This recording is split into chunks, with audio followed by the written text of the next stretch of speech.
जब भी हम कभी किसी ज्योतिष के पास जाते हैं, एस्ट्रोलॉजर के पास जाते हैं, तो वो कहते हैं कि आपकी शनि की साढ़े साती चल रही है या ढैया चल रही है। सो लाइक इससे क्या फ़र्क पड़ता है और इसकी क्या रेमेडीज़ है? देखिए, पहले ये समझते हैं कि शनि की साढ़े साती क्या होती है और ढैया क्या होती है, राइट? ढैया का मतलब ये होगा कि भाई 2.5 साल के लिए शनिदेव ऐसी जगह से ट्रांज़िट करेंगे जहाँ पे आपको तकलीफ हो रही हो। अच्छा, शनि अगर का चतुर्थ जो रूट है वो ऐसा कुछ है जिस बिल्कुल, ओ मतलब आपके चंद्रमा से आपकी कुंडली में चंद्रमा जहाँ भी बैठे हैं, उससे या तो चतुर्थ भाव में शनिदेव आ गए हैं या अष्टम भाव में शनिदेव आ गए हैं, तो वह ढैया है, राइट? मतलब 2.5 साल के लिए सैटर्न उस पर्टिकुलर हाउस से रिलेटेड प्रॉब्लम्स देने वाले। अच्छा, फॉर एन एग्जाम्पल अभी वर्तमान में सिंह राशि की ढैया चल रही है और अष्टम ढैया चलती है और धनु राशि की भी ढैया चल रही है और धनु राशि की चतुर्थ ढैया चल रही है। अब अष्टम भाव से हम देखते हैं sudden loss sudden gets, right? तो इस पर्टिकुलर टाइम में अगर सिंह राशि वालों ने अच्छे कर्म किए होंगे तो सडन प्रॉफिट्स मिलेंगे। अच्छा, दोनों एक्सट्रीम साइड होगा जो भी होगा।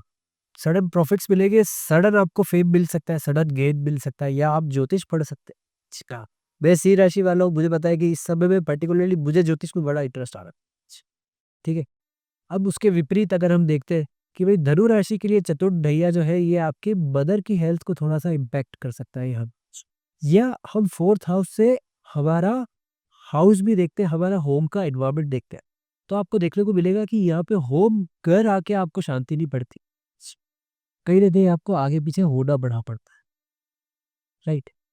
ऐसा ही अब साढ़े साती की बात करें तो शनिदेव 7.5 साल के लिए आपको इम्पैक्ट करने वाले हैं, कैसे? मेंटली। ये सब कुछ गेन जो है वो मेंटली हो रहा है। कुछ भी ऐसा नहीं होता कि भाई 7.5 साल के लिए आपके सर के ऊपर शनिदेव बैठे हैं, ऐसा कुछ नहीं है। क्या होगा, मान लेते हैं आप मेष राशि। अब मेष राशि के लिए जो साढ़े साती है वो कब शुरू होगी? जब शनिदेव मीन राशि में रहेंगे, उससे एक भाव पहले, मेष के एक भाव पहले जो है वो मीन राशि लगती है। अब वहां पर आके शनिदेव आपको खर्चों का नॉलेज देने वाला है। अच्छा, शनिदेव जो है वो एक स्ट्रिक्ट प्लेनेट है, मतलब एक होते हैं बृहस्पति, लीलियट, मतलब ये एक ऐसे टीचर है जो आपके फेवरेट टीचर है, आपको अच्छे से रखते हैं और बेटा बेटा करके बोलते हैं और प्यार से सिखाते हैं। शनिदेव आपके स्कूल के वो पीटीआई है जो सुनते नहीं है आपने बाल क्यों अच्छे से नहीं बनाए, उनको तो बस चाहिए, मतलब चाहिए। तो इस वजह से सैटर्न को स्ट्रिक्ट माना जाता है, पर वो भी सिर्फ सिखाने के लिए आते हैं। तो जब वो आपके 12th हाउस में आते हैं ना, जब साढ़े साथी शुरू होती है, तब वो आपको एक्सपेंसेस का नॉलेज देते हैं कि यार, जैसे आपकी भी अभी जैसे आपकी भी अभी साढ़े साथी चल रही है, तो आप इस पर्टिकुलर पीरियड में अच्छे से सीख जाइए कि भाई खर्चा नहीं करना है बिना बात के। क्योंकि आपको ये साढ़े साथी शुरू होते इन्फ्लुएंस होने लग जाएगा, पता लगने लग जाएगा कि यार अनंत जेब से बहुत बिना बात का खर्चा हो रहा है, राइट और रॉन्ग? राइट। बिना बात के गरीब फील होना शुरू हो जाएगा वहां से direct, कि यार खर्चा हुए जा रहा है हुए जा रहा है, और उस पेट के चक्कर में व्यक्ति खर्चा कम करना शुरू कर देता है। तो शनिदेव वहाँ की सिखाते ही है। फिर जब वो लग्न के ऊपर या चंद्रमा के ऊपर ट्रांजिट करते हो, तो आपको एक मेहनती व्यक्ति बनना ही पड़ेगा। अगर आप इस पीरियड में मेहनत नहीं करेंगे, स्वेट आउट नहीं करेंगे पर्टिकुलरली, कि सैटर्न जो है ना एक तामसिक प्लेनेट, इससे हम टॉक्सिन्स को भी देखते हैं, बॉडी में कितना दर्द इकट्ठा है। शरीर में जितना भी दर्द होता है ना वायु से रिलेटेड, कि यहाँ दर्द हो रहा है, घुटनों में दर्द, सर में दर्द, इधर दर्द, उधर दर्द, ये सब सैटर्न रूल्ड है। तो जितना ज़्यादा आप स्वेट आउट करते हैं, उतना टॉक्सिन रिलीज़ होता है और उतने ही ज़्यादा सैटर्न अच्छा फल देते रहता है। कि डिसिप्लिन का प्लैनेट है, ये हमारे शत्रु बिल्कुल भी नहीं है। जितना डिसिप्लिन आपकी लाइफ में, उतना ही अच्छा सैटर्न का रिज़ल्ट आपको मिलेगा। और उसके जस्ट बाद साढ़े साती का अगला लास्ट पीरियड आता है जब सैटर्न सेकंड हाउस में ट्रांज़िट करता है।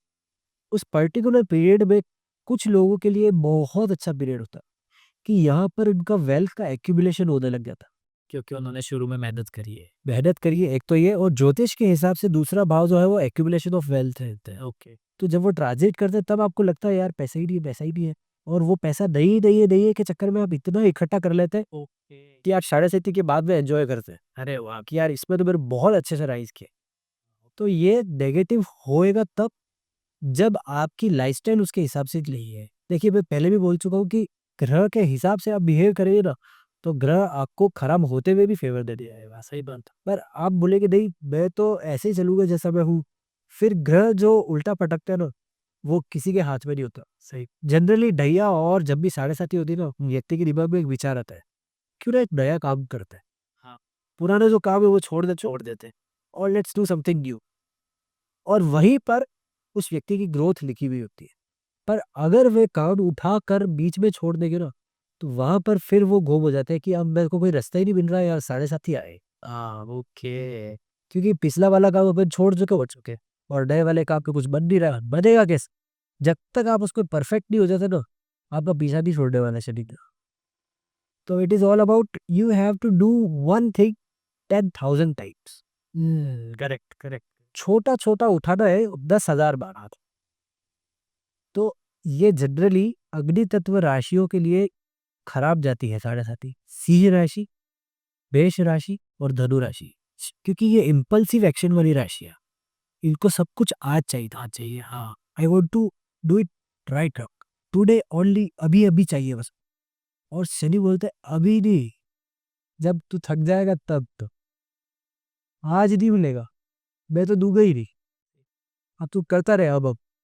तो ऐसे लोगों के लिए फिर ये भैया खरा चली जाती। तो you just change your attitude, it will give you